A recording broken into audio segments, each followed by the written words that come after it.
Praise God. ദൈവനാമത്തിന് മഹത്വം ഉണ്ടായിരിക്കട്ടെ. ഇന്നേ ഞാൻ നിങ്ങളുടെ മുമ്പിൽ ഒരു പഴഞ്ചൊല്ലാണ് കേട്ടോ പറയുന്നത്. ബോറടി ഉണ്ടായി ക്ഷമിക്കുക. കേൾക്കാൻ താല്പര്യമില്ലാത്തവർ കട്ട് ചെയ്ത് പൊക്കോളൂ. പഴഞ്ചൊല്ലിങ്ങനെയാണേ: ചങ്ങാതി നന്നായാൽ കണ്ണാടി വേണ്ട.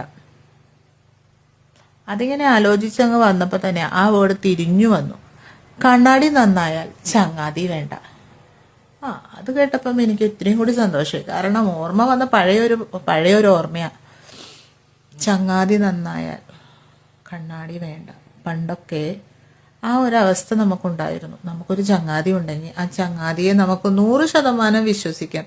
അവൻ്റെ കയ്യിൽ ഏൽപ്പിച്ച കാര്യം അവൻ 100% ചെയ്തിരിക്കും. അവൻ പറയുന്ന കാര്യം 100% ശരിയായിരിക്കും. നമുക്ക് അപ്പുറത്തോട്ടോ ഇപ്പുറത്തോട്ടോ ഒരു ചോദ്യം ചോദിക്കേണ്ട കാര്യം വരില്ല. ഒരു സംശയം പോലും ഇല്ലാതെ നമുക്ക് അതിനിറങ്ങിത്തിരിക്കാം. എന്നാൽ ഇക്കാലഘട്ടത്തിൽ അതെന്തോരം ശരിയാണ്, എന്തോരം അത് സക്സസ്ഫുൾ ആണെന്നൊന്നും നമുക്ക് പറയാൻ പറ്റില്ല. എന്നാൽ 1-2% ഉണ്ടാവും ചങ്ങാതിമാർ നല്ലത്. എന്നാൽ രണ്ടാമത് പറഞ്ഞ കാര്യം, കണ്ണാടി നന്നായാൽ ചങ്ങാതി വേണ്ട. ഈ കണ്ണാടി എന്ന് പറയുമ്പോൾ നമ്മളെ തന്നെ നോക്കുന്ന കണ്ണാടിയുമാകാം, നമ്മുടെ മനസ്സിൻ്റെ കണ്ണാടിയുമാകാം. നമ്മുടെ മനസ്സിനോട് തന്നെ ചോദിച്ച് ചെയ്യുന്ന മിക്ക കാര്യങ്ങളും സക്സസ്ഫുൾ ആവും.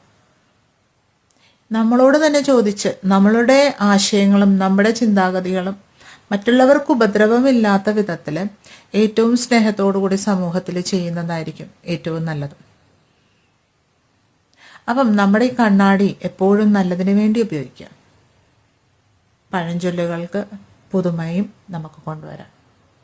നന്ദി.